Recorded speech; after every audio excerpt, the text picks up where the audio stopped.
Coming up, Alabama quarterback Tua Tagovailoa suffers a thumb injury. What does this mean for the Crimson Tide? We'll try to decide next, right here on SEC Country Live.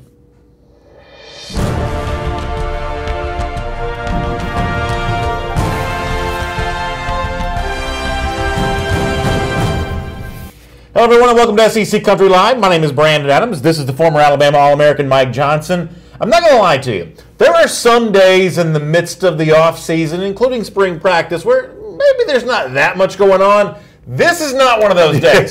We are legitimately loaded with some fairly sizable pieces of news, some big Alabama stuff off the top here. Spring practice gets going. Injuries are part of spring, and we'll deal with a lot of that here today. Practice videos, too. I love the practice videos. I love being able to see what's going on. I love comparing it to what I've seen at Alabama and seen throughout programs. I like to see, every time we've talked about Nick Savage and Dan Mullen, every time we've talked about Kirby Smart, I like to see it get put on the field. We'll see some of that today. So let's dive into the news here. It's our SEC Country Live First and 10. It's the big news around the Southeastern Conference. Item number one on our SEC Country Live First and 10 involves the Alabama Crimson Tide. It was really kind of funny yesterday. Nick Saban, after Alabama's first practice, is sort of giving his introductory statement, his press conference. He rattles off a bunch of guys who are injured and sort of limited in their ability to participate. And then at the end of a long list, throws in something that no one, I think, could have been prepared to hear, letting us know that Tua Tagovailoa also a little banged up as well. Here is Nick Saban from yesterday. Tua, hurt his thumb today in practice, taking him to Birmingham to get that evaluated, but, probably going to require some time for him to get back. And I don't want to speculate on what the injury might be. Well, most of the time when these type of things happen, it takes a little while for him to come back. Justin Del Marco in the YouTube comment section says, take a word of advice from Aaron Rodgers, R-E-L-A-X, relax. I hope I spelled that correctly. He wrote it correctly. I hope I said it correctly. And really, a lot of ways I agree with Justin on this. You and I joked about this morning on Dog Nation Daily. Listen, I'm not making light of anybody's injury because I don't care if you're my team, a rival team, whatever. I like it when SEC players are healthy, and I don't, joke about anyone's injury, but I will somewhat joke about this. For someone like me, who would love nothing more than for Alabama to deal with a bunch of turmoil and quarterback controversy, I actually think that the Tua injury here actually helps Alabama a little bit, and it makes me mad to say that. But Tua's thumb, taking him away from practice for a while, being back clearly ready to go for the summer, I mean, it almost works out about as well as Nick Saban could hope for. Now you can give Jalen Hurts the primary number one reps. He doesn't suffer by comparison with Tua Tagovailoa being much more accurate, a much better passer than he is. Maybe it sort of encourages Hurts to stick around the program and not transfer.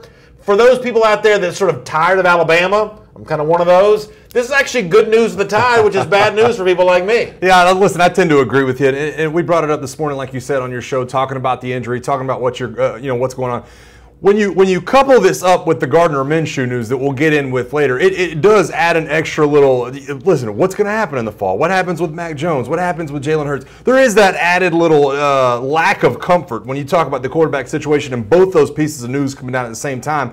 But I'm with you. Listen, they're practicing 3 times a week right now. A-Day's not for another month. He's going to sit out a couple of weeks. You're going to allow Jalen Hurts to get all the meaningful snaps, not just half the meaningful snaps, not just the bulk of the snaps, all the meaningful snaps right there in front of Mac Jones. It might even give Mac Jones a little bit more of an opening window to kind of progress himself. So I'm kind of with you. There's no panic mode for me. I would have loved to have seen Tua come out and absolutely throw dimes on every play and absolutely take over the offense. We're not going to see it, but I'm not going to panic just yet. Esteban Esteves on the Facebook comment section says, it's all part of Saban's plan. It's fake news. He's just saying that to keep Hurts. It's the oldest trick in the book. LOL. I'm going to LOL with that too because I think Esteban's kidding here. I don't think it's a fake injury, but it's the kind of thing that you couldn't ask to work out any better. I mean, listen, Tua Tagovailoa is an accurate quarterback. He's going to be throwing to open receivers. He doesn't need practice. If you're already accurate, the receivers are open, how much practice do you need? Tua's going to be fine, and frankly, I hate to say this, he's way better than Hurts even if he doesn't practice. You don't need Tua on the field to have him ready to go in the fall, but you do need Jalen Hurts. Yeah, Jalen Hurts is a backup option, is pretty good here. Yeah, it does remind me, listen, if this were on Twitter, you'd have the meme of Nick Saban kind of winking, being like, yeah, that's right. It just fits into that thing with me. It's like watching a TV show. You don't know what's going to happen next. You don't know what turn the storyline is going to take next. You don't know who's going to take the lead. Listen, Well, wouldn't it be crazy if Jalen Hurts comes out in 8-8, throws for 350 yards? Now, I don't think we'll see that. I think we'll see Tua and Jalen go back and forth in 8-8, and I think Tua will be healthy by then. But we don't know what we're going to see next. I do think that there is a certain comfort level that Nick Saban probably went home last night and thought, boy, that's one less thing to deal with for a little bit. I don't have to hear about how's Tua doing today. Tua's not on the field today, so I don't have to hear about that. We don't talk about injured players. Cliff Nelson on Facebook today, by the way, and that has been a controversial move. His decision to come back. Trey Dukes called him out and said, which one are you? Which one are you, Cliff? You Facebook or one or the YouTube? other. I don't think you have to pick one or the other. I think you can comment on both sides within the same show. It's actually kind of fun watching some of y'all toggle back and forth as we do the same thing here. Cliff Nelson, though, on the Hurts situation says, actually, who's going to get the number one reps with Tua's injury, says Hurts can get all the first-team reps in the world. Either you can read the defense and throw a good ball or you can't. But, Cliff, here's the thing. I think you and I would both agree that I don't know that Hurts is going to be a great quarterback for Alabama the way that we traditionally think of great quarterbacks being. But as a backup, he's one heck of a good option. Yes, he is. And I think by Tua getting hurt and giving Hurts a chance to work with the number one offense more during spring, it just increased the likelihood that Hurts sticks around for the summer and then for the fall. Well, let me explain. This is my takeaway, and I think this is where I kind of like, because I'm with you. This is not a big deal for me. Tua's still going to be Tua. He's going to come back and do great things. But I will say this. When you approach it as an Alabama fan, this is how fast it can happen. This is how fast it can happen, and this is how fast you can be on your backup quarterback. God forbid they get in November next year and Tua hits his thumb on somebody's helmet, and then you don't have Jalen behind him. And so I think this kind of highlights everything we've been talking about all offseason. Will Jalen transfer? Will Jalen win the job? Will Tua win the job? What does Mac Jones look like? This kind of brings everything together. This is how quick it could happen. It could be somebody falling on somebody's leg. It could be a thumb on a helmet. It could be anything. But you've got to have that depth. Georgia was a great highlight of that last year. You've got to have that depth at all these positions. Chris Carlson says Tua proved last year that he doesn't need to be there all season, win a championship. In a lot of ways, that is true. David Evans brings up an interesting point for the guy who's now the sole number one quarterback for Alabama, Jalen Hurts. He says Dan Enos, who was the Arkansas offensive coordinator last year, moves over as Alabama quarterback coach for this year, says Dan Enos is the perfect quarterback coach to make Jalen a lot better, more pure passer. I do have great respect for Enos. I think he's a good coach. I thought it was a good hire by Alabama. Do you think he can work a miracle with Jalen Hurts here? I think he can do a lot of good things. And actually, that was one of the things I'm talking about watching film, watching drills yesterday, watching practice. I wanted to watch and see what Dan Enos had these guys doing at the beginning of practice before Tua got hurt. I thought he was doing some great things. You're doing some footwork drills. You're making Jalen line his shoulders up with his targets. Some of the stuff you didn't see at times last year. So digging deeper into that, I've already liked what I've seen from Dan Enos. Rick Keene on Facebook says, has Jalen Hurts ever said that he was considering a transfer? This is fake news. LOL. We're actually going to talk more about that subject a little bit later on the show. For now, though, let's move on to item number 2 on our SEC Country Line First and 10 list. Georgia also started its 2018 spring practices yesterday. And it is, in a lot of ways, a brand new era for Georgia, as we've covered here a lot. No Nick Chubb anymore. No Sony Michel. Defensive names like Roquan Smith, Davin Bellamy, Lorenzo Carter. They're all gone as well. New leaders have to emerge for Georgia. And now Georgia's got the added expectations from having won the SEC before, been in the college football playoff in 2017. How do you manage that in 2018? Well, Kirby Smart made no bones about yesterday the mindset that he's approaching the season with, and I think he hopes his players take on the same kind of thought process. Take a listen. We want to create that brand that we expect to go out and dominate our opponent. That's what we thrive to do. That's why we go and lift weights. That's why we go and run. We want to dominate every opponent. That's our goal, is to go out and dominate our opponent. It's not about what you guys think, what the fans think. It's not about any of that. It's about what we can do to make sure that our players are playing at the highest level every week, in and week out. And that's our ultimate goal. So for me, I'm a Georgia fan. I've obviously never shied away from that. I'm wearing the Georgia G right now. I actually really like what Kirby Smart says here. And for the entirety of the press conference, I liked a lot of what Smart said, because there is a way to do coach speak here where you say, you know, you see the guys that left this pro day, you know, you see the guys that walked out of this room, they're not here anymore. We're going to be lucky to win 8 or 9 games. There is a way to sort of pour mouth your own team here. The fact that Kirby Smart doesn't do that, I kind of take that as a fan as a very encouraging sign. It seems like to me he's embraced additional expectations. He did that when he first took the Georgia job. He's doing that right now. The idea that people expect Georgia to capitalize on what was a playoff season a year ago. If you're a Georgia fan, I think you're glad that Smart seems willing to accept this challenge. Yeah, listen, I agree with you, because I think when you look at head coaches from around the league, and Steve Spurrier used to do this to me. When I used to listen to Steve Spurrier speak, it's almost like, let me soften the expectations sometime. Let me bring you down to reality of where we're at. I know you think we're going to be a good football team, but let me bring you down to reality. Kirby Smart's doing the opposite of that. The expectations have not changed for Kirby Smart, and I do like that. I think it's a breath of fresh air. I think that he definitely has some challenge ahead of him, if he's going to get this team back to that mark. But I think expecting is the kind of the first step in the right direction for him. Yeah, listen, I think that, you could try to sort of redefine the expectations in a different kind of way of, hey, we did this in year 2, but it's going to be awful hard to come back and do this again. The fans who are thinking that, they don't realize how much we have to replace. Kirby Smart knows that kind of stuff doesn't work at Georgia. It doesn't work for a lot of the programs in the SEC. Georgia's not unique in that regard, but Kirby Smart sort of takes that on head on. And, we talked about this morning as well. You were on Dog Nation Daily. If you look at the history of SEC champions, that's what Georgia is, and kind of this modern era of college football. You see the 3 straight for Alabama, 2014 through 2016. You saw the 2 straight for Tennessee, 97 and 98. That stretch of 4 straight for Florida in the early 90s.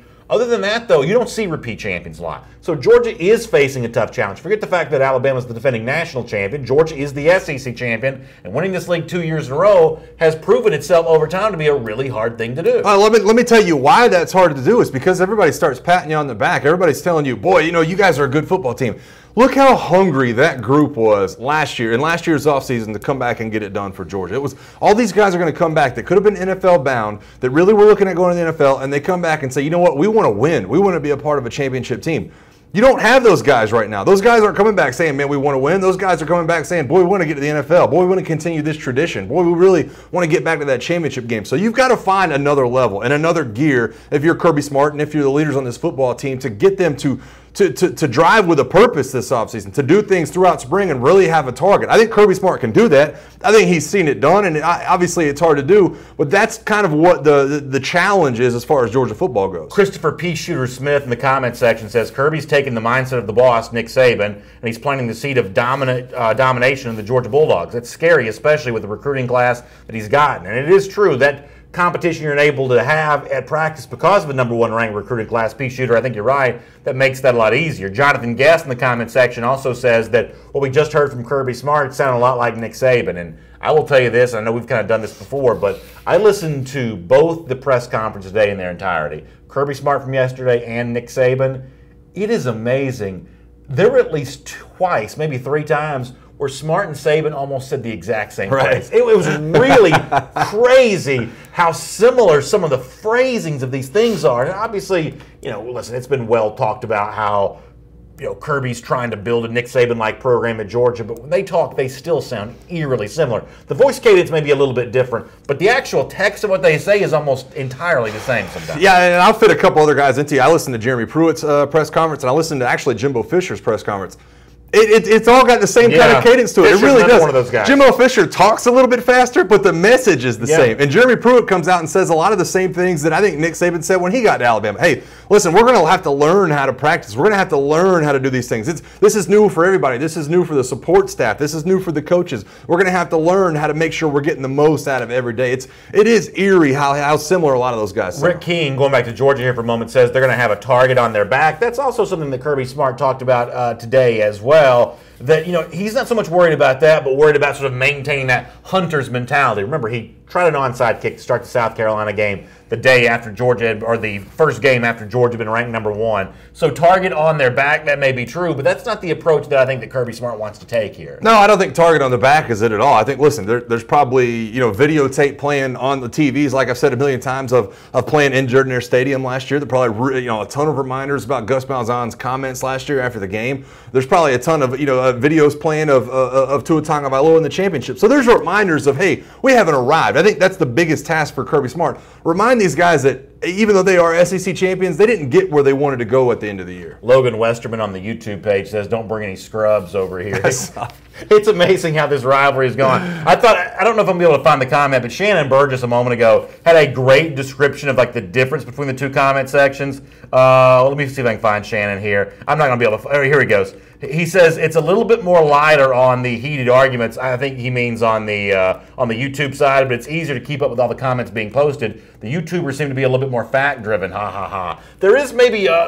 Which side do you think is saltier? You think the YouTube side or the Facebook side saltier? That's a great question. I think the Facebook side's probably saltier, but if you're up for a good disagreement, you should definitely be on the Facebook side. There's a lot more people talking like X's and O's over on the YouTube side. Yeah, one of the things you're going to see, a lot of the ways that people access the Facebook comment section is through the notifications. So that means that more new viewers will check in via Facebook than YouTube. Almost anybody that watches on YouTube is not a new viewer. The notification process is just not as easy. So it's going to be a lot more diehard people on the YouTube side and more opportunity to interact with sort of the newbies to the show on the Facebook side. Yeah, I agree. And listen, I think yesterday we hit a new high in YouTube viewership, and we'd like to hit another one today. So you guys keep absolutely. watching. So keep that going. We'll keep the conversation going here today on SEC Country Live as well. Let's do item number 3 now on our SEC Country Live First and 10 list. And the Florida spring practice continues to roll on. As I think you mentioned this yesterday, the open practices were such a big hit last weekend for Florida. They're going to do another one again on Saturday. And for those who can't be in Gainesville for the practice,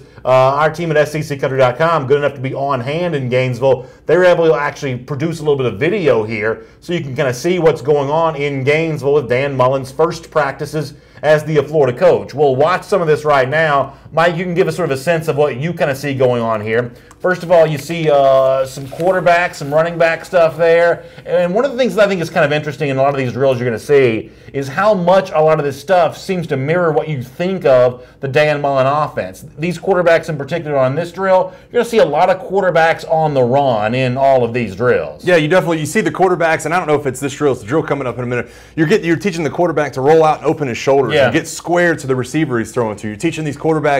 I think more than anything, when you watch these drills for me, it's position coaches getting acquainted with their players. They don't really know so much what their players are good at just yet. They're kind of trying to feel each other out. I think it goes both ways, but you're seeing the receivers coaches, the quarterbacks coaches, the running backs coaches really feeling out their players and kind of learning to trust one another in some of these drills. And along those lines, with those quarterbacks in particular, as Mullen continues to evaluate them, here is what he said this week in terms of where things stand with Felipe Franks and Emory Jones and Kyle Trask and everyone else. Here's Dan Mullen. They're working hard at installation. I like the work ethic they have. I think they have some arm talent. Watching those guys throw the ball, they definitely have some arm talent and ability to make a lot of different throws, which is fun to coach. You can put some more things in. You can do things. You do it around their ability to throw the ball. Accuracy, though, is the most important thing. I'd rather take a very, very accurate quarterback over a guy that throws it 70 to 80 yards and just, explaining that to him and understanding that. But I've been pleased with how they've picked things up within the offense, too. There's going to take a lot of reps before they get comfortable, but I haven't seen the confused looks out of any of them yet. There was another moment within that same conversation with the media where he's asked about Felipe Franks in particular, and he praised Felipe, said that his experience gives him a leg up, but within the course of that same conversation, he mentions Kyle Trask, he mentions Allen, not full-throated endorsement of Felipe Franks being the runaway leader at the moment anyway. Yeah, I thought it was pretty clear when you watch the video. I mean, listen, for all the snaps you see from Felipe Franks, even Kyle Trask, I thought Kyle Trask looked pretty good. Obviously, they're throwing on air. They're not doing a ton of things. But he looks pretty good in a lot of these different situations where he's been asked to hit targets or asked to throw to receivers. You just don't see a ton of Emory Jones. I mean, Emory Jones is right back there 4th or maybe even 5th in some of these drills. And the drills he did throw in, I think we'll see him throw at a target here in just a minute. He kind of misses the target. So it's obvious to me that Emory Jones still has a long way to go, and Dan Mullen has his work cut out for him. Brian Wright in the comment section says Emory Jones is not the answer, not accurate. I guess what I'd say to Brian, what I'd say to you as well, though, is in terms of starting at the back of the pack, isn't that where you want the true freshman to start? I mean, doesn't that give you a chance to say, after a week of spring practice, Emory Jones working with the threes now, and then, have him be a pleasant surprise on orange and blue debut day, as opposed to this thing of where he starts, any higher on the depth chart, which would not really be justified because he hasn't played it all. Yeah. I do like the idea of him being forced to start in the back of the pack because it gives him somewhere to go. Yeah, and I think it allows some trust to come through from the players that are there for Dan Mullen. Dan Mullen's new there, and he's going to say everybody starts with an even slate, but the last thing you want Dan Mullen to do, if you're one of these other quarterbacks, is put somebody up in front of you that hasn't even been there. And so I think it's nice that Emory Jones starts in the back. There's going to be a little bit of that decruitment to come along that we talk about so often because Emory Jones is so highly touted. He's been talked about by so many different people that, hey, you know what? You start 4th, you start 5th in this drill, and you can work your way up. I think he's going to have to show it, and I think that Dan Mullen, this is kind of an early message to him that, hey, you're going to have to show me on the field that you can do this. Yeah, exactly. And, obviously for Mullen, who is a quarterback's coach, he a head coach with a pedigree of being offensive coordinator, a head coach with a pedigree of developing Nick Fitzgerald, developing Dak Prescott. A lot of the ways in which Mullen's going to be judged is going to be on how he handles these quarterbacks this season. And frankly, for a Florida team that's, I think teetering the brink of potentially not being that good, developing Felipe Franks into something, making Emory Jones something as a true freshman. And that's really the answer of, does Florida even go to a bowl this year? Right, and Stacey Hyman's in the Facebook comment section. Obviously, he's a Georgia fan. It's obvious that Florida is going to lose more games this year than they did last year. I just don't agree with that. I really don't. I think that the talent at the top, when you bring in a different offensive mind in Dan Mullen, when you bring in a new strength coach, when you bring in a couple of different guys on defense, I think they still got the pieces. I love the edge rushers they have. I love some of the guys they have back at the linebacker position. I think they can mold that secondary unit into a good unit, and they can be like Florida defenses as old. If Dan Mullen can get the offense going and even close to being the right direction, I think they get to bowl eligibility. That's the biggest question, though. Charlie Jones says all y'all Gator haters are going to be upset come game time. Trey Dukes is a Gator hater, being a Georgia fan. He says Emory Jones, another Treon Harris. I won't go that far. I mean, Treon is even like at a far lower level than Florida now, and they switched positions. He's not quarterback anymore. I certainly don't think Emory Jones is a Treon Harris level quarterback. He's more polished than that. But there is probably some work to be done here. There are probably some rough edges to be smoothed off when it comes to Emory Jones a bit. Well, we've said it before. I think that Emory Jones is closer to a Jerry Bohannon that didn't go to Arkansas, that ended up going to Baylor, than he is to a Justin Fields. That's just the nature of the beast. The question all along has been, if Emory Jones is going to take his lumps, do you want him to take those lumps on the field in year one and kind of move along from Felipe Franks, who probably doesn't fit Dan Mullen's offense? It's a question for Florida fans to ask themselves. What I'm seeing right now, though, through the first few days of practice, I think they're on practice number 3 so far, is that Emory Jones isn't even close to cracking that top 1 or 2. Is that Felipe Franks really looks like the guy that's going to be running this offense in the fall. Item number 4 here in our SEC Country Live. First and 10 list. Tennessee also started spring practice yesterday, and this is not just any spring practice. It's the first ever spring practice as a head coach for Tennessee coach Jeremy Pruitt. When Pruitt spoke to the media, he told them what it was like on the field and what it was like for him personally doing all this for the very first time. Here's Jeremy Pruitt. It was exciting to get out there on the grass. Our guys ran around. It's new for everybody. It's new for the coaches. It's new for me, new for the training staff, new for the strength staff. But I thought overall everybody in the organization tried to do what we'd ask them to do. And it's going to be a learning process in how we practice. Our guys will get used to it, taking a number of reps. I think it will help them develop as players. It was interesting as practice went. I saw some guys who improved in their technique just as practice went today. So I'll be excited to jump up here and watch some tape. We've set a few spring goals for our team. Some of it we've talked about. The first thing is we want to become a team. We think that's important for us. We want to learn how to practice. We want to see how much knowledge that we can retain at each individual position. We want to see who the competitors are. We want to see who handles adversity. That was a long cut.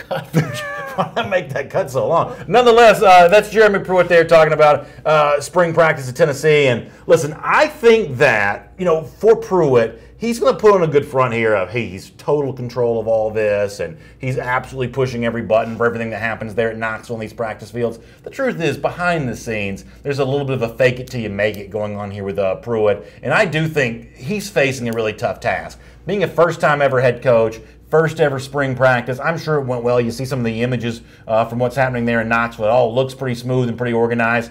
But it's a pretty big challenge being a head coach in your first ever practice, is it not? I don't think there's any doubt about it. And I think you have to take the small victories if you're Jeremy Pruitt. I think that's what he's trying to talk about in that clip where he talks about, we're going to have to learn where the drills go, where the footballs go, where the bags are lined up. Everybody is learning how to go through practice. He even mentioned that, hey, we had a practice for coaches a couple of days ago to make sure they got used to what they were going to have to do during practice. And I think he made a couple position changes for some guys. He's trying to get some depth lined up. As far as I'm concerned, I think they're down to 8 scholarship offensive linemen, which is so tough during spring practice. You're talking about some guys that are going to be winded as far as that go. But I look at that practice tape. I love the energy. You see a lot of guys bouncing around. It's a little bit more upbeat, a little more energetic than what you saw on some of the Florida film. And those are 2 guys that are at new places, obviously, in the SEC East. So I like what he's doing. This might be his first time, but I think he's talking, and at least the film that I'm seeing acts like he fits the bill for sure. Yeah, I think that for a first-time head coach, one of the things you judge, and you're obviously going to be a better expert at this than I am because you're participating in these practices, but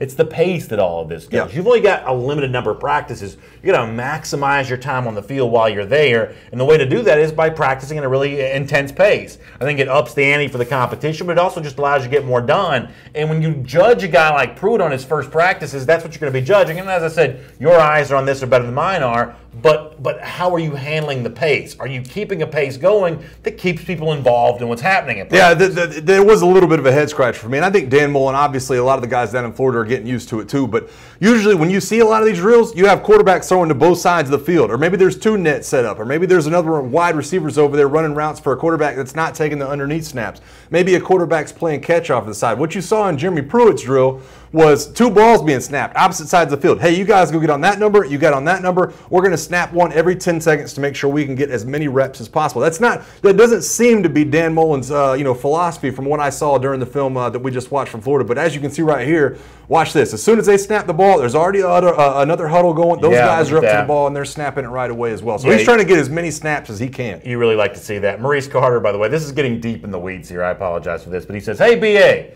how come you had video footage of all the teams Georgia plays? I knew that was coming. I didn't even read that, but I knew that was coming. But not any footage of UGA. So at the risk of getting too deep in the weeds here, Georgia announced earlier this week they're not allowing any video in practice anymore. Yeah, I mean, and so last year there was way too much video in the practicing going on. Yeah, I can't remember the guy's name earlier, but I think his name was Earl. He was telling us, listen, this is the Bama and UGA show. I was like, boy, we don't have anything really other than news on Bama and UGA, but we got all the content we want on Tennessee and LSU and Florida. Some of y'all are guys are a tough group. Tough group to please. And by the way, on the YouTube comment section for a moment, look what your buddy Cliff Nelson said a moment ago. Let me see if I can scroll back up here and find this for a second. He was talking about how they can say all the bad stuff they want about me because I'm not going to read it. How many times a day do I read these YouTube comments in the show? I'm toggling back and forth like a two-sport star over here. Mike gets all the credit in the world for being Mr. YouTube. I'm taking care of business on both ends. Listen, I love my people on YouTube, but the Facebook really is where the drama's at. People are getting after it over on their Facebook. That's why I said, if you like the dialogue, you like the banter back and forth, you love the trash talk between teams, Facebook's probably the side for you. Yeah, there is no doubt about that. All right, let me do item number 5 here. On our SEC Country Live 1st and 10, and you want to talk about a perfect spring comment. To me, this just sort of echoes everything that you hear this time of year. It comes from Braden Fajoko, who we're going to have more on later on our show today. He seems like a pretty good personality, but before coming to LSU, he'd spent some time at Texas Tech, a program known for quarterbacks, and according to what he sees in Baton Rouge, it's a lot like what he experienced back in Lubbock with the Red Raiders. He says, just to see the level of competition, it does remind me of Texas Tech. Just how much talent we have in the quarterback room right now. I think it's overlooked. I think we have 3 quarterbacks that can play at the SEC level. Now, when he references Texas Tech, I understand here, he's referencing Mahomes, the kid who became a first-round pick, Davis Webb, who was a really good player too. Texas Tech has had a good quarterback almost every single year. And Fajoko is like, the LSU quarterbacks are just like that. All right. I'm not trying to make light of Fajoko here, but this is the sort of puffery we hear in the spring all the time. Yeah, but I think it's kind of refreshing because it follows along with what Ed Orgeron's commentary was on the situation. Well, I don't know which one it is yet, but we've got a guy in that room that's going to be the next great quarterback at LSU. And I think if Brandon Fajoko is just kind of falling in line with what it is, I think it remains to be seen. But I love the fact that he's talking up his teammates. He's obviously hasn't been on the field yet for LSU, so he's becoming more and more part of the team. I love the puffery from him. Bradley Bush says, he's going to be a beast, period. Yeah, listen. I have no doubt that Fajoko is going to be a really good player, but I don't believe a word of what he's saying with the quarterbacks here. Because my point is, and I'm not even saying that he's necessarily wrong. Maybe LSU ends up being good at quarterback, but these are the kinds of things where it's like, every year, and I hate to pick on Florida here for a moment, but every year for the last decade, this is the year that Florida finally puts together on offense. And LSU, this is the year they finally find a quarterback. I mean, this can't all be true. It's not going to all be good news for everybody all fall along. This is the example, the kind of thing I feel like you say during the spring that ends up not being true in the fall. And don't make me this is the bad guy of this. You know this is true. And listen, Tyler Dan's over here saying, I'm telling y'all, the quarterback drought at LSU is about to be over. Watch out. And Shannon Burgess follows it up with Tyler. I pray, man. I pray. I think that's very true. Listen, I'm in agreement with you. All I'm saying is that I like the puffery. That's my only point. I like the puffery out of Braden Fajoko. Now, do I believe him? Do I believe that one of these guys in the quarterback room looks like Patrick Mahomes, a first-round pick? Probably not. Probably not. I'm going to have to see a ton of improvement over the next couple of years out of Miles Brennan for me to say a first-round pick. But I love the fact that he's saying it. I love the fact that he's got his guys back because, as you know, I fit in that player mentality of doesn't matter what's going on. Yeah. You never pull down the curtain. You never show what's behind the curtain or what people actually feel like. Put on that puffery and say, you know what, we're going to be incredible on offense. Dedrick Frazier says if LSU's being compared to Texas Tech, they're in trouble. But at the quarterback position, Red Raiders have been pretty good. And I think I kind of agree with you that it's sort of a good thing for Fehoko to do, because if you're trying to build confidence with your guys right now, that's great. All I'm saying is, as media folks, we have a tendency to gravitate towards big, bold statement about how good so-and-so is going to be. For the most part, we've predicted like 3 of the last 50 breakout stars in the SEC. Right. Or more accurately, we've sort of attempted to predict 50 of the last 3. Yeah. That's sort of more like what it really turns out to be. I can tell you right now, last year we talked about Shea Patterson until our mouths bled. And this guy ain't even in the SEC anymore. Jordan Ta'amu's taking over, and I don't think Ole Miss actually misses a beat. I think Jordan Ta'amu might end up being better than what we thought Shea Patterson was going to be. So it does go along those lines. And Cliff Nelson's at it again over here on YouTube. Brendan's going to throw for 35 touchdowns and 3,500 yards. Boy. Well, there you go. Simple as that. I don't know. Cliff, we might have to get you in studio. I probably agree more with that. We might have to send Cliff a plane ticket and get him to Atlanta if those stats end up being the same. I agree more with probably Ken Sagini on this, who says LSU's in a bind. I'm not telling you it's going to work out poorly for LSU. I'm just saying that when we start thinking about, we talked about Florida a moment ago and the pressure that's on Dan Mullen to develop a quarterback this season. I think that while I don't believe that Orgeron could do virtually anything to get fired this season, he could certainly put himself in a position to be on a real live hot seat in 2019 if they're not at least a little bit better at the quarterback position. Oh, I think that he could definitely do something to get himself fired this season. Listen, I don't think that's definitely what's going to happen, and I think the odds are that he pulls out enough wins to keep himself off the hot seat. But there is definitely a path to Ed Orgeron being fired at the end of the year. If LSU comes out, looks bad on offense, they win 7 games, I guarantee you, even our most beloved LSU fans in the comments section, I'm looking at you guys right now, y'all will be calling for this guy's head if he only wins 7 games this year. W. Michael Strange in the comment section says, BA, like that hoodie, where can I get one? It's actually not a hoodie, it's just kind of like a folded over collar here, but this is a cardigan sweater courtesy of my friends at Tailgate Apparel. Tailgate Apparel for the Georgia stuff is in downtown Athens, but there's actually some tailgates around the rest of the SEC that have gear for all the schools. So if you like the Georgia stuff, Tailgate Apparel in Athens is the place for that. But you can sort of do a Google search for Tailgate Apparel, that phrase, Tailgate Apparel, and no matter what SEC school you choose for, you can find some of this kind of stuff. I get compliments every time I wear this. BA's got that sneaky swag. You guys have been telling you for a while. This guy has that sneaky swag where he comes in here. He's got the shoe game going on all the directions. This guy's got a different pair of shoes on every day. I'm telling you. I do want to go back to one comment here I just read from Esteban Esteves. LSU is literally one quarterback away from being a monster in the SEC. Watch out when we find one. That's true. Here's what I'll say, though. I think for the last 10 years, I think that has been true. I think when you look at what they've had defensively and what they've had offensively, that has 100% been true. I'm scared for LSU and that program that next year that won't be true. That's my problem with Ed Orgeron right now. Is he recruiting at a high enough level to where you say, boy, all we need is the quarterback, or all we need is the offense? Because guess what? Darius Geis and Leonard Fournette are gone. The offensive line isn't what it has been in the past. You still have those wide receivers that come along, but I don't think the defensive depth is there, especially when you look at the secondary. So I think the reason I say there's a path to Ed Orgeron possibly getting fired is because I don't know that's for sure locked this year, that they're just a quarterback away. I think there's some other positions that give you troubles this year. We're going to get back to our SEC Country Live First and 10 in just a moment. Don't forget, tomorrow the round ball action returns. A lot of you want to make some money on that in a big way. The best place to do that is with our friends at mybookie.ag. And of course, we say it's not just the point spreads and the over-unders, the money lines. You have in-game wagering now, which to me sounds incredibly fun. You can check it out online at mybookie.ag. And if you want to be a winner before the action even starts, well, use the promo code SEC Live, because when you use the promo code SEC Live,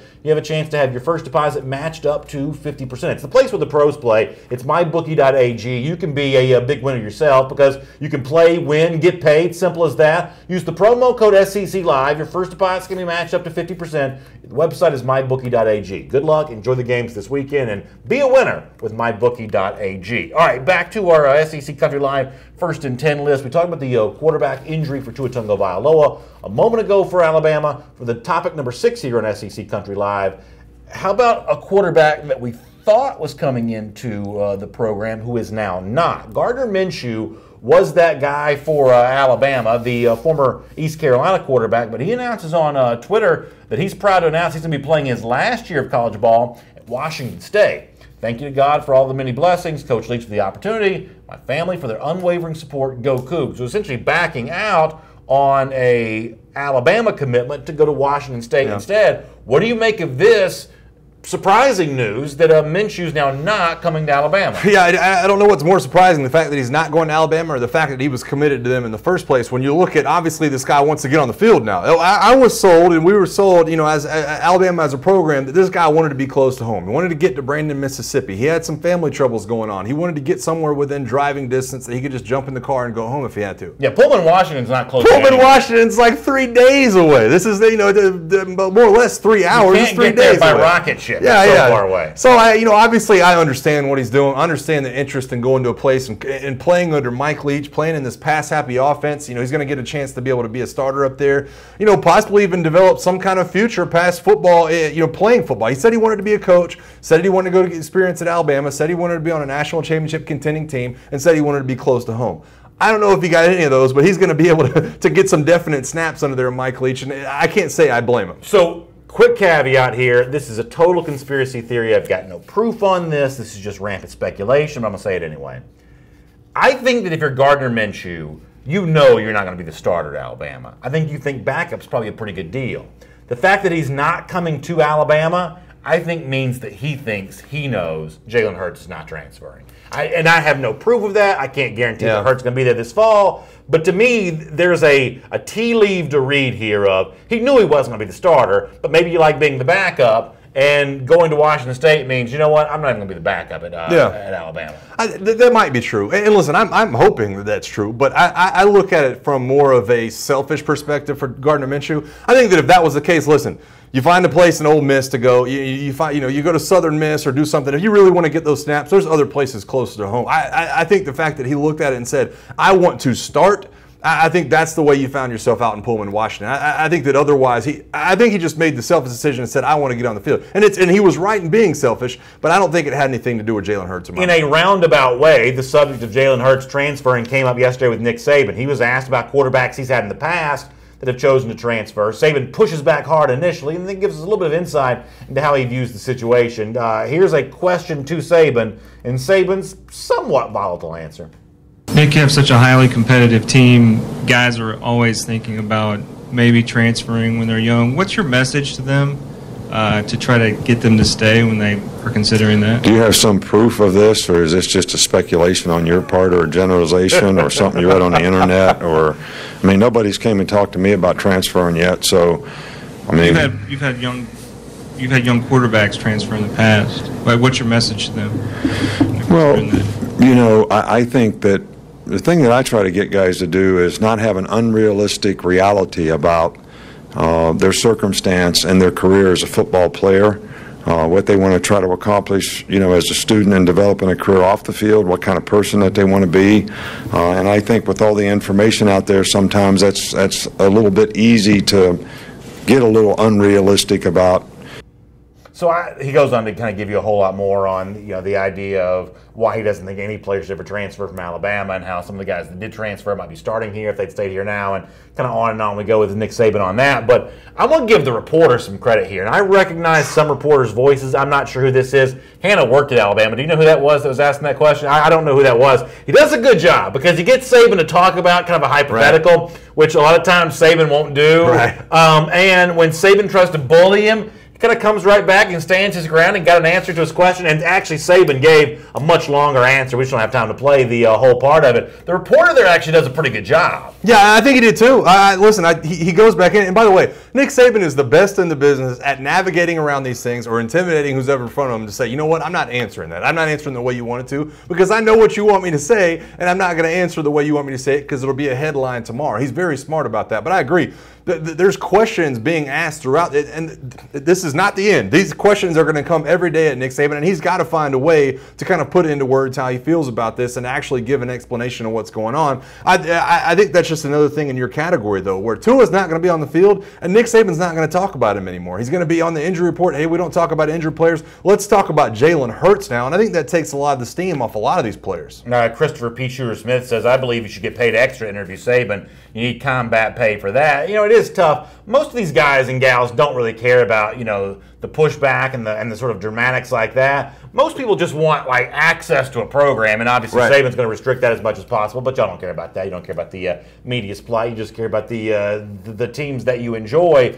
But I think the overall bottom line when it comes to the Alabama quarterback situation is because of the minor injury to Tua Tagovailoa, because of Gardner Minshew's decision to go to Washington State instead of Alabama, I think the chances of Jalen Hurts being on the Alabama team this fall are much greater than I initially thought they were. Oh, I think they're through much the roof. Greater. I think they're through the roof. I think that you spend so much time. And by the way, these reps that Tua is not going to be getting, Jalen gets those extra reps to kind of define his game. To kind of, listen, I can get these extra reps to make these throws, and maybe he does. It's almost like we've capped Jalen Hurts at where he can go. Maybe he does get a little bit better. Maybe he does get a little bit more accurate in the passing game. He's still a young player, and so I think the ability is there. You get under Dan Enos, you get under Michael Locksley. Maybe you can change some things, put the packages in.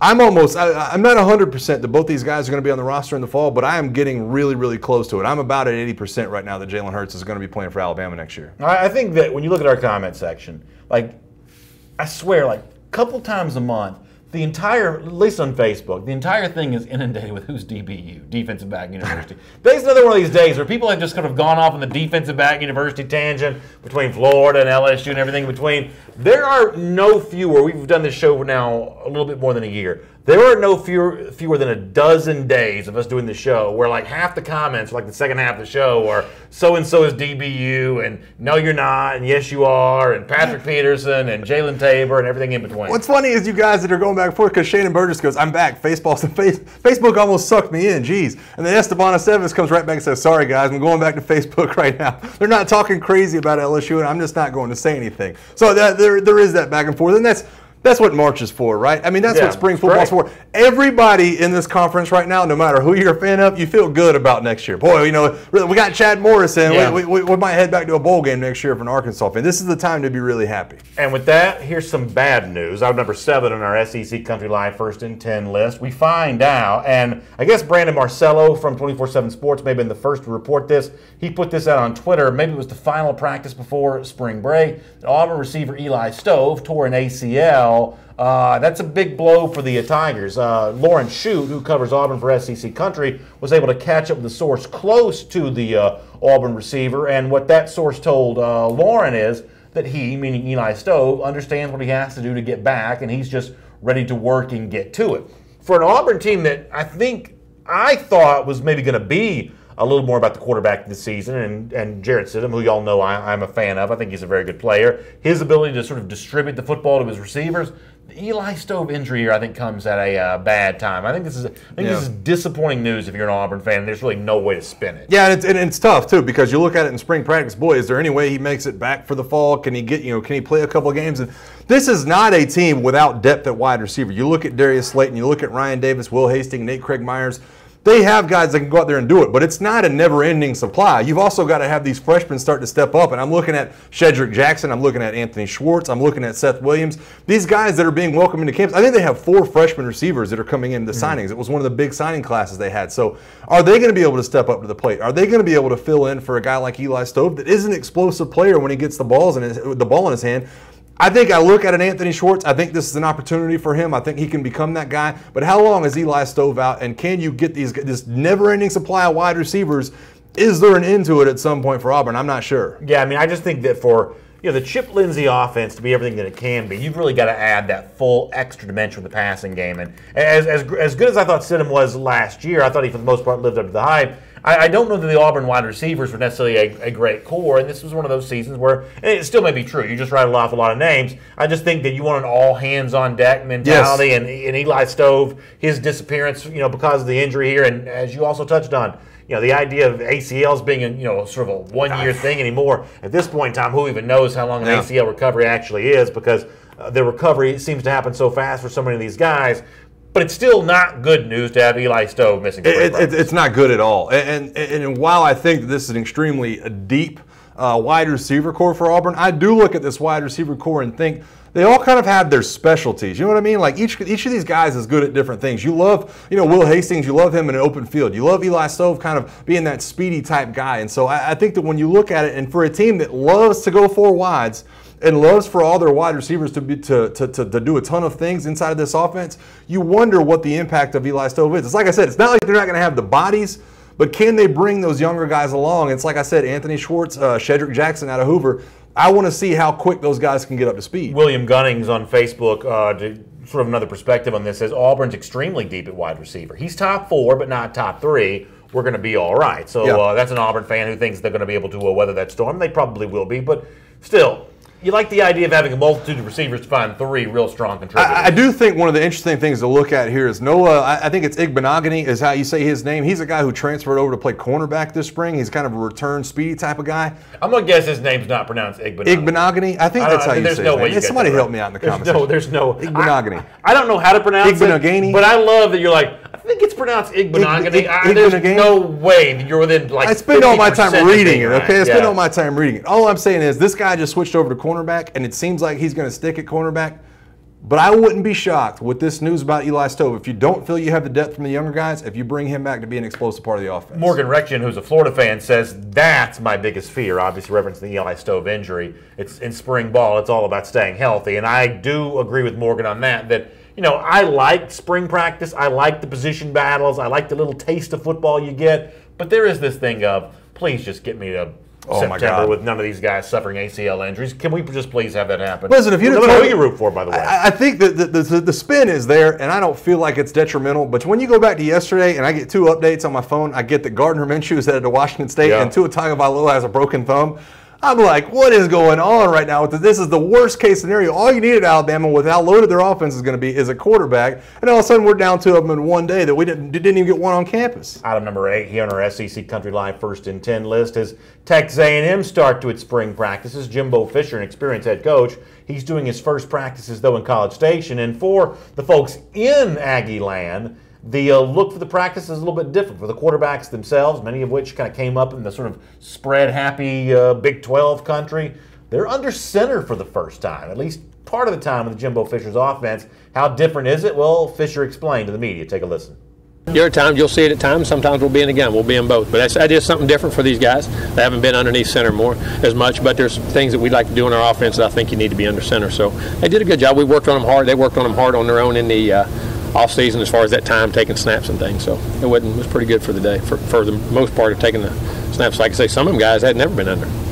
I'm going to tell you right now, quarterbacks under center is, if you're one of these teams that has a quarterback who never goes under center, I don't know what to tell you. I mean, it's going to be very, very hard for you to win at the highest level. I know what Dabo's done at Clemson. They've got a really good spread offense, but ultimately, it's the Georgias, it's the Alabamas. It was Florida State in 2013.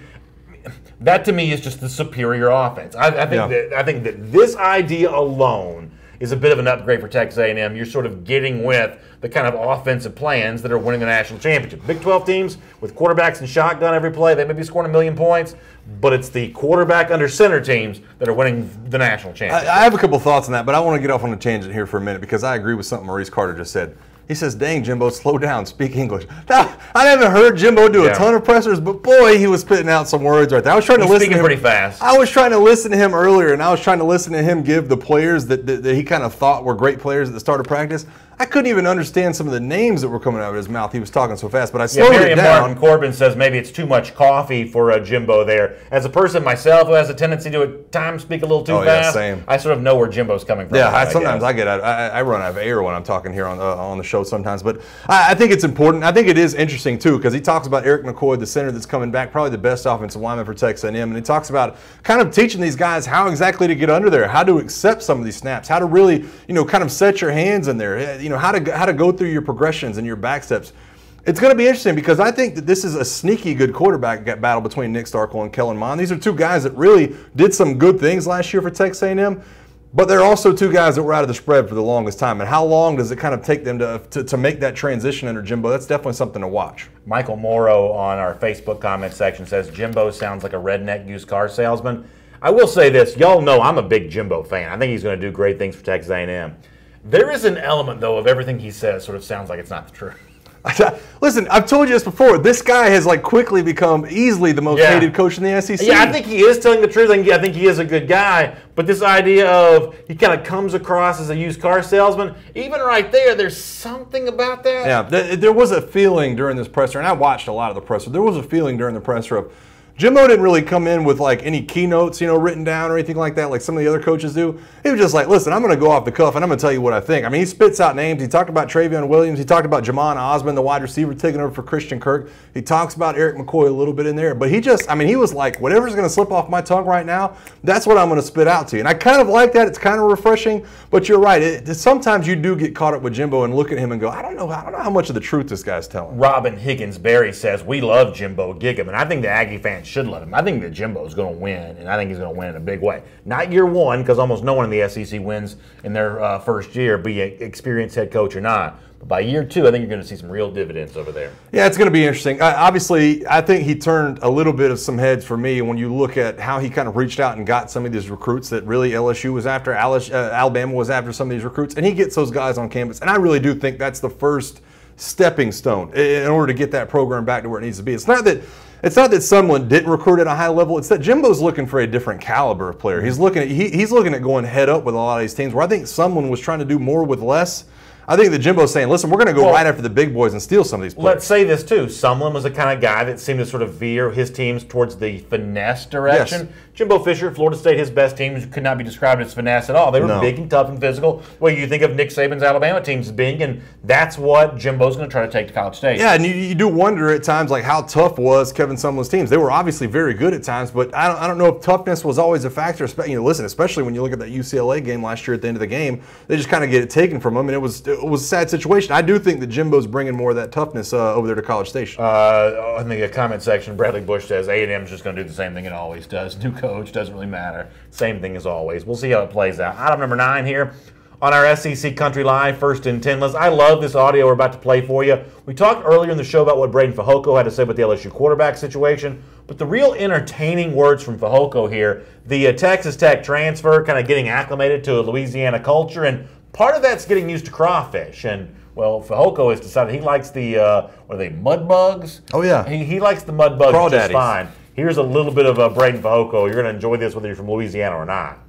Actually, my first time was 2 weeks ago at Mr. Malone's house. We had a crawfish boil there, and it was funny. They had, I don't know how much, I think they had 30 pounds. It was like 4 of us, so we ran through it, and then this past Saturday after the scrimmage at D-line, we put together some money, and we got like 45 pounds of crawfish. It was awesome. We got like these sausages. I didn't know you could eat like corn and potatoes with it. That was really good.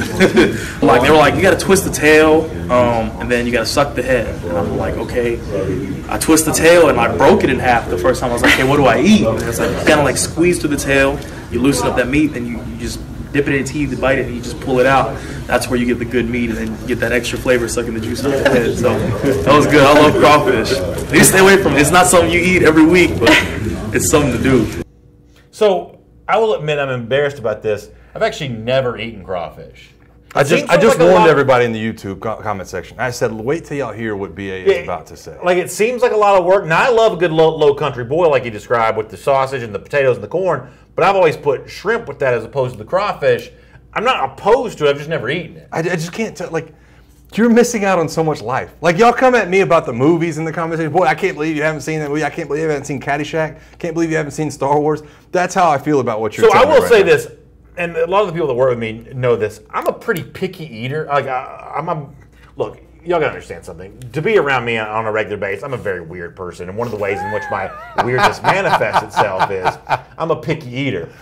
One of the things that would be hard for me about eating a crawfish is it looks too much like an animal, right? You can sort of see the head. What's the difference between that and shrimp? But the shrimp, by the time you eat it doesn't have the legs. Doesn't have the tentacles. Yeah, it doesn't have all that. It just looks like a little plump piece. You're of not meat. actually ripping the shrimp. The crawfish looks like you're actually eating them. I'm the same way about you ever had soft shell crab before? Yeah. Like a soft shell crab looks like a crab. I cannot do that. I cannot do that. Here's what I'll tell you though. Because I'm kind of the same way with it looking like an animal. It's worth it though. It's worth your time to be like, well, I'm about to rip the head off this thing. That's how actually good it is though. Once you get to the meat inside. Bradley Bush says, "Come on, BA. I'm open to doing it, but y'all gotta understand something. Like when it comes to like eating, I am not that adventurous of a person. I like the way that Fehoko describes the crawfish.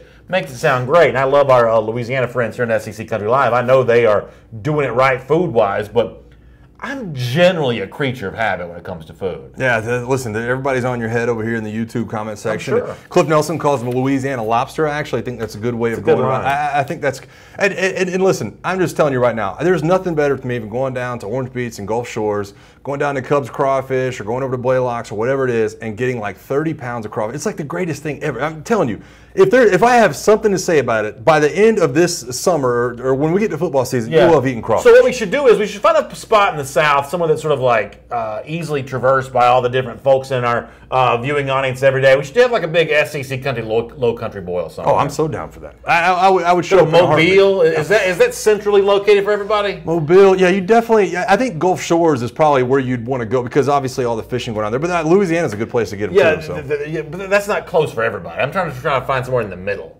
Yeah, Gulf Shores is like 30 minutes from Mobile. It's like right there. It's right across. You said Louisiana. We can't go to Louisiana. Oh, that's what I'm saying. That's why I said Gulf Shores at the beginning. Yeah. You can't everybody go to Louisiana, but you bring it back this way a little bit. Maybe Destin's a place a lot of people go. I think it's a good. All right, so we may try to do that at some point in time. Let me for now. Cliff Nelson said he'll cook them. He said he'll come in. There you go, Cliff. I appreciate that. Let me do item number 10 here on our SEC Country Live First and 10 list. So Chris Lowe at ESPN has had a lot of access to Nick Saban. He's written some interesting stuff on Saban. Had some quotes from Saban here. He's apparently knows Saban very well.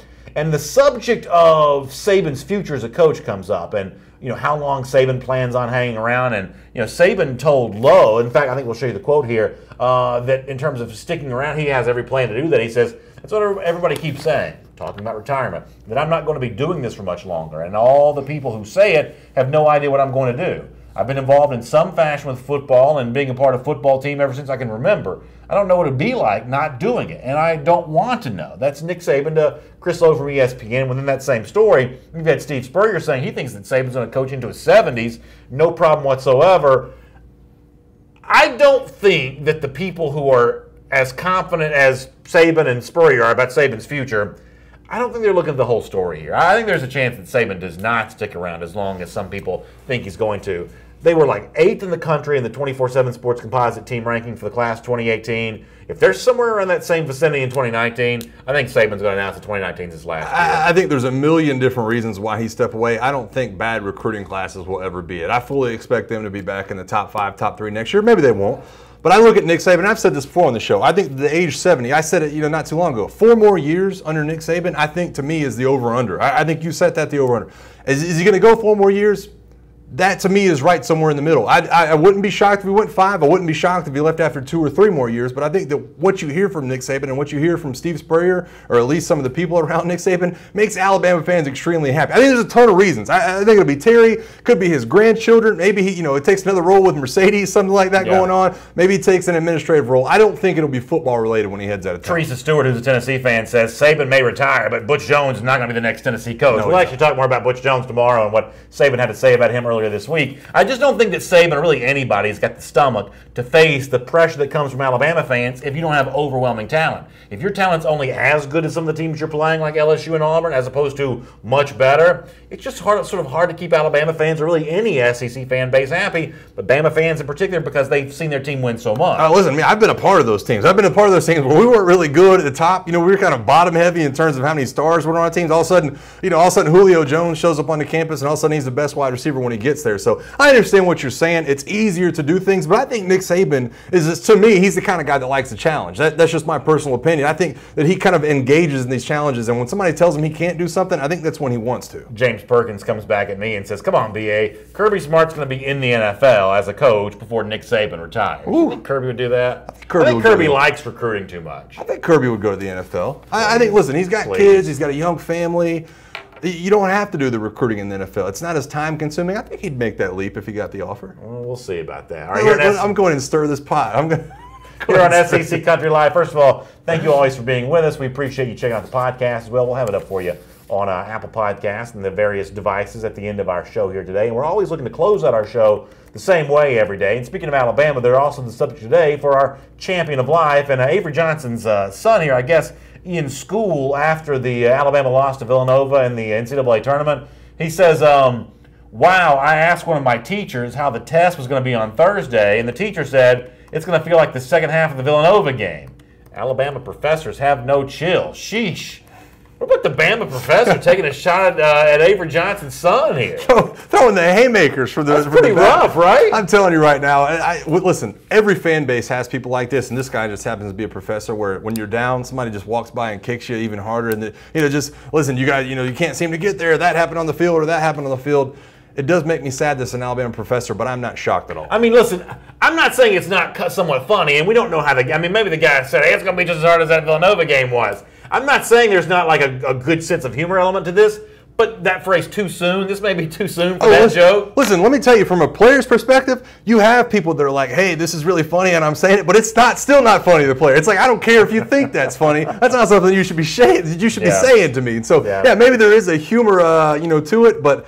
And obviously, Avery Johnson Jr. probably took it with some humor, the fact that he tweeted it, but I'm just telling you, you got to walk that line. That is Mike Johnson, the former Alabama All-American. My name is Brandon Adams. Thanks for being here with us today. Make sure you share the show with your friends on Facebook and also share on YouTube as well. Let them know that we're talking about the SEC every afternoon here, and we'll see you again tomorrow at 3 p.m. Eastern Time for another episode of SEC Country Live. Y'all have a great day.